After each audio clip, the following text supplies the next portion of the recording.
Assalamualaikum warahmatullahi wabarakatuh. Kami di sini dari kelompok 4 dengan materi masalah-masalah dalam belajar.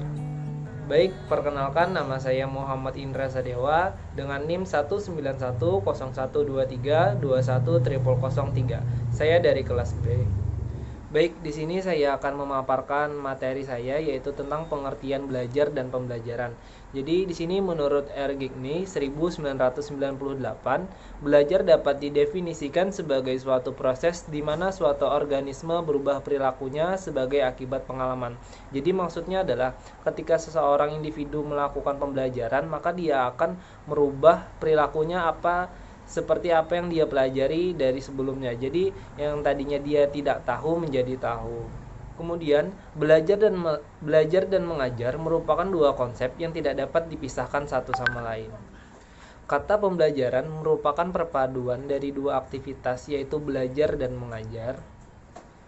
Jadi, istilah pembelajaran itu adalah penyederhanaan dari kata belajar dan mengajar, proses belajar mengajar atau kegiatan belajar mengajar. Jadi, kata pembelajaran ini masih tergolong baru penggunaannya, yaitu mulai populer semenjak tahun 2003, sejak lahirnya Undang-Undang Sistem Pendidikan Nasional Nomor 20. Menurut undang-undang ini, pembelajaran diartikan sebagai proses interaksi peserta didik dengan pendidik dan sumber belajar pada suatu lingkungan besar. Jadi, pembelajaran itu merupakan bantuan yang diberikan pendidik agar terjadi proses perolehan ilmu dan pengetahuan, agar dapat belajar dengan baik. Namun, di dalam implementasinya, seringkali kata pembelajaran ini diidentifikasikan dengan kata mengajar. Kemudian, pengertian masalah belajar mungkin bagi kita semua tidak asing lagi dengan kata-kata seperti masalah dalam belajar.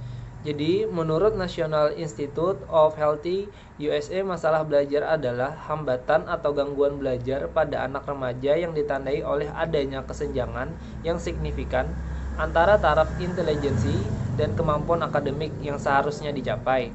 Kemudian, lebih lanjut dijelaskan bahwa kesulitan belajar itu kemungkinan disebabkan oleh gangguan seperti gangguan internal dan gangguan eksternal. Jadi, masalah belajar itu tidak hanya disebabkan oleh satu faktor saja, melainkan ada dua faktor. Oke, baik, mungkin itu saja pemaparan materi dari saya. Selanjutnya akan dilanjutkan oleh teman saya. Di sini saya akan melanjutkan presentasi dari teman saya. Jadi di sini saya akan menjelaskan tentang pengertian masalah belajar. Menurut Sudrajat, masalah belajar siswa mencakup pengertian yang luas. Di antaranya itu ada 3. Yang pertama itu learning disorder, yang kedua learning diffusion, yang ketiga itu underachiever. Jadi yang pertama itu contohnya keadaan di mana proses belajar peserta didik terganggu karena timbulnya respon yang bertentangan. Contohnya kayak misalnya ada anak yang sudah jago karate, terus nanti dia disuruh belajar nari kan tuh susah. Terus yang kedua tuh ada learning diffusion. Itu tuh merupakan gejala di mana proses belajar yang dilakukan peserta didik tidak berfungsi dengan baik. Meskipun sebenarnya peserta didik tersebut tidak menunjukkan adanya subnormalitas mental, gangguan alat indri, atau gangguan psikologis lainnya. Contohnya tuh kayak siswa yang memiliki postur tubuh yang tinggi atletis dan sangat cocok menjadi pemain bola basket, namun karena tidak pernah dilatih bermain basket, maka dia itu tidak bisa bermain bola basket. Terus yang ketiga itu ada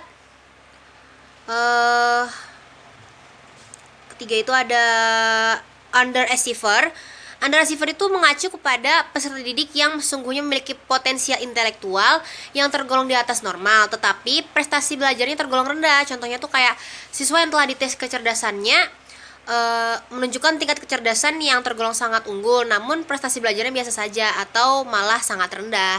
Jadi saya juga akan menjelaskan tentang penyebab masalah belajar. Ada 3 guys. Jadi penyebabnya itu yang pertama kurang banyak waktu belajar, yang kedua rasa malas, dan yang ketiga tingkat kecerdasan atau EQ-nya yang rendah.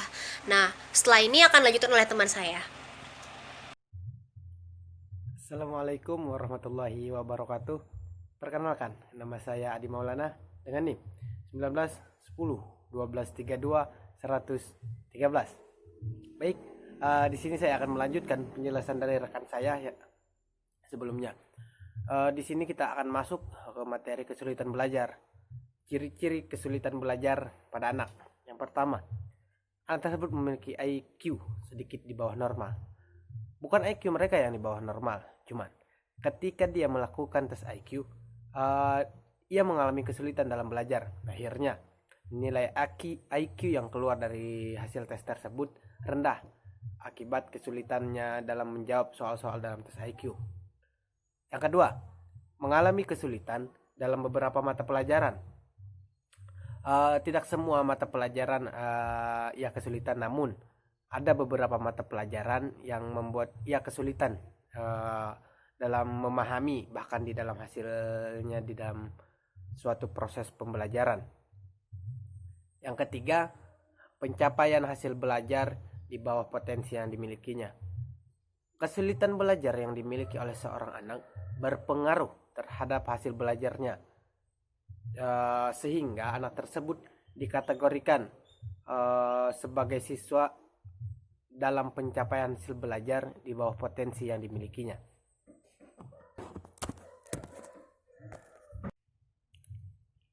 Baik, kita lanjut ke materi berikutnya, yaitu faktor-faktor yang mempengaruhi belajar. Ada beberapa faktor yang mempengaruhi di dalam belajar. Salah satunya adalah faktor internal. Dalam faktor internal ada beberapa hal yang menjadi bagian dari faktor yang mempengaruhi dalam belajar. Yang pertama itu faktor intelijensi. Intelijensi adalah kemampuan individu untuk berpikir dan bertindak secara terarah, serta mengolah dan menguasai lingkungan secara efektif. Faktor ini besar pengaruhnya terhadap proses belajar anak, serta kemajuan seorang anak. Apabila intelijensi dari seorang anak tersebut memang rendah, maka usaha dan jerih payahnya dalam belajar itu akan memperoleh hasil yang kurang baik, atau mungkin tidak akan berhasil jika tidak ada bantuan atau dorongan dari pendidik ataupun orang tuanya. Yang kedua adalah bakat. Bakat adalah potensi atau kecakapan yang dibawanya sejak lahir. Nah, apabila seorang anak mempelajari suatu pelajaran yang bertentangan dengan bakatnya, maka ia akan cepat merasa bosan dan cepat putus asa terhadap pelajaran tersebut. Yang ketiga, itu minat. Seorang anak yang tidak memiliki minat terhadap suatu pelajaran, maka ia akan menimbulkan kesulitan dalam belajarnya. Minat yang timbul dari kebutuhan belajar akan menjadi sebuah pendorong dan melaksanakan kegiatan belajarnya. Yang terakhir itu adalah motivasi. Motivasi memegang peranan penting dalam suatu proses belajar. Motivasi berfungsi untuk menimbulkan, mendasari, bahkan mengarahkan kegiatan belajarnya. Seorang yang memotivasinya lemah, tampak acuh terhadap pelajaran, mudah putus asa, perhatiannya tidak tertuju pada pelajaran, dan sering meninggalkan pelajaran yang mengakibatkan kesulitannya dalam belajar. Mungkin itu pemaparan dari saya mengenai faktor internal yang menjadi pengaruh dalam proses belajar. Materi selanjutnya yang akan dijelaskan teman saya. Baik, terima kasih. Assalamualaikum warahmatullahi wabarakatuh. Assalamualaikum warahmatullahi wabarakatuh. Perkenalkan, nama saya Farhan Matupang dengan NIM 1910123110011. Di sini saya akan melanjutkan presentasi dari teman saya. Terima kasih sebelumnya. Di sini saya akan memaparkan tentang faktor-faktor yang mempengaruhi belajar. Nah, di sini saya akan mengambil faktor-faktor yang mempengaruhi belajar berdasarkan faktor eksternalnya. Faktor eksternal di sini yang seperti kita lihat ada dua, yaitu keluarga dan sekolah. Masuk yang ke pertama, keluarga. Mengapa sih keluarga? Nah, karena keluarga merupakan pusat pendidikan utama dan pertama dari si anak tersebut. Kebiasaan anak, keperilaku anak, kepribadian anak berdasar dari atau terbentuk dari keluarga itu tersendiri. Nah, ada pun faktor-faktor yang ada di dalam keluarga itu tersendiri seperti bimbingan orang tua, hubungan orang tua dan anak, suasana rumah, dan keadaan ekonomi keluarga itu tersendiri. Kemudian masuk yang kedua, yaitu sekolah. Mengapa sih sekolah? Karena sekolah itu tersendiri merupakan tempat peserta didik atau siswa atau anak itu menimba ilmu dan mengembangkan karakteristik atau karakter yang dimilikinya atau keterampilan berdasarkan sifat dari kebiasaan anak-anak itu tersendiri. Nah, Akan tetapi sekolah termasuk faktor eksternal yang merupakan faktor luar yang menjadi masalah dalam belajar di sekolah.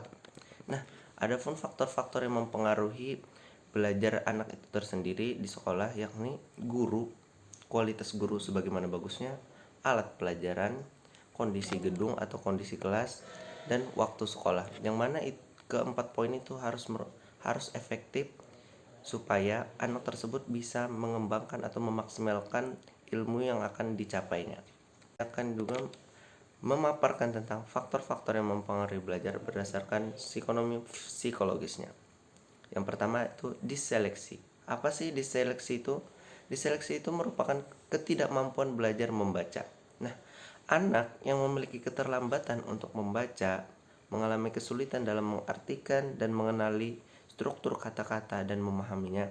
Mereka juga mengalami kesulitan seperti cepat melakukan apa yang telah mereka dibacanya. Nah, beberapa kesulitan lagi bagi anak penderita diseleksia adalah, saya bacakan aja, membaca dengan sangat lambat, dengan enggan, menyusun teks halaman buku menggunakan jari telunjuk, dan mengabaikan tanda baca. Kemudian masuk yang kedua yaitu disgrafia. Apa sih disgrafia itu? Disgrafia di sini yaitu ketidakmampuan belajar menulis. Nah, hal ini berbeda dengan tulisan yang jelek. Tulisan tangan yang jelek biasanya tetap dapat dibaca oleh penulisnya. Nah, namun disgrafia ini anak membutuhkan waktu yang lebih lama untuk bisa belajar menulis. Dalam menulis sesuatu juga dibutuhkan penglihatan yang cukup jelas, keterampilan motorik halus, pengetahuan tentang bahasa dan ejaan, dan otak untuk mengkoordinasikan ide dengan mata dan tangan untuk menghasilkan sebuah tulisan. Yang terakhir yaitu diskalkulia. Nah, apa sih diskalkulia itu? Diskalkulia di sini yaitu ketidakmampuan belajar menghitung. Istilah diskalkulia ini mengacu pada suatu problem khusus dalam menghitung atau melakukan operan matematika, yaitu penjumlahan, pengurangan, perkalian, dan pembagian. Nah, anak yang mengalami masalah ini merupakan anak yang mengalami masalah dalam menghitung. Anak tersebut belum tentu anak yang bodoh dalam hal yang lain, hanya saja ia mengalami masalah dalam kemampuan menghitung. Oke. Di sini saya akan terakhir memaparkan tentang mengatasi masalah kesulitan belajar. Seperti yang dilihat di PowerPoint, ada beberapa pendekatan-pendekatan yang bisa kita ambil. Yang pertama itu identifikasi kasus. Apa sih identifikasi kasus itu? Nah, identifikasi kasus merupakan upaya menemukan siswa yang diduga memerlukan layanan bimbingan belajar. Nah, tugas guru di sini yaitu mencari atau menseleksi siswa-siswa yang mana yang perlu dilakukan adanya tambahan bimbingan belajar. Tidak semua siswa itu pintar dan tidak semua siswa itu bodoh, hanya saja cara belajarnya yang kurang tepat. Oleh karena itu, perlunya identifikasi kasus yang dilakukan oleh guru. Nah, setelah adanya identifikasi kasus, kita masuk yang kedua itu identifikasi masalah. Nah, apalagi sih identifikasi masalah ini? Nah, identifikasi masalah merupakan langkah memahami jenis, karakteristik, kesulitan, dan masalah yang dihadapi siswa. Nah, seperti yang kita tahu, identifikasi kasus itu menseleksi siswanya, siapa yang perlu bimbingan belajar. Identifikasi masalah ini, apa yang menyebabkan siswa itu sulit belajar. Nah, itu dari maksud identifikasi masalah. Kemudian yang ketiga yaitu diagnosis. Nah, apa yang dimaksud dengan diagnosis? Diagnosis itu semacam upaya untuk menemukan faktor-faktor penyebab atau yang melatar belakangi masalah siswa itu tersendiri dalam konteks proses belajar dan mengajar. Nah, ibarat tadi identifikasi masalah itu masalah apa yang dimilikinya dalam belajar. Nah, diagnosis ini kenapa bisa mengalami masalah seperti itu? Mungkin seperti itu singkatnya. Kemudian ada yang namanya yang keempat, prognosis. Apa sih prognosis? Itu langkah untuk memperkirakan apakah ada masalah yang dialami siswa masih mungkin untuk diatasi, serta menentukan berbagai alternatif untuk pemecahannya. Hal ini dilakukan dengan mengintegrasikan dan menginterpretasikan hasil-hasil langkah kedua dan yang ketiga, yaitu identifikasi masalah dan diagnosis tadi. Kemudian itu masuk kelima yaitu remedial. atau revel, alih tangan kasus. Remedial seperti yang banyak diterapkan oleh guru-guru di sekolah, atau kita mungkin mengalaminya. Remedial yaitu suatu pengulangan atau suatu pembelajaran lebih yang dilakukan siswa ketika siswa itu mengalami hasil yang kurang memaksimalkan. Guru memberikan kesempatan sekali lagi untuk siswa memperbaiki hasil-hasil yang kurang memaksimalkan itu tersendiri. Kemudian yang terakhir yaitu evaluasi. Nah, apa sih evaluasi itu? Berkenaan dengan evaluasi yaitu usaha suatu pemecahan masalah yang dilakukan melalui tindak lanjut. Nah, ibarat itu ketika hasilnya kurang, maka dilakukan evaluasi. Apa sih yang menyebabkan hal itu menjadi kurang? Mengapa sih bisa menjadi kurang? Nah, itu akan dievaluasi oleh guru sehingga membantu siswa untuk mendapatkan nilai yang sangat bagus. Mungkin itu saja presentasi dari kami kelompok 4. Salah hilap mohon maaf. Wassalamualaikum warahmatullahi wabarakatuh.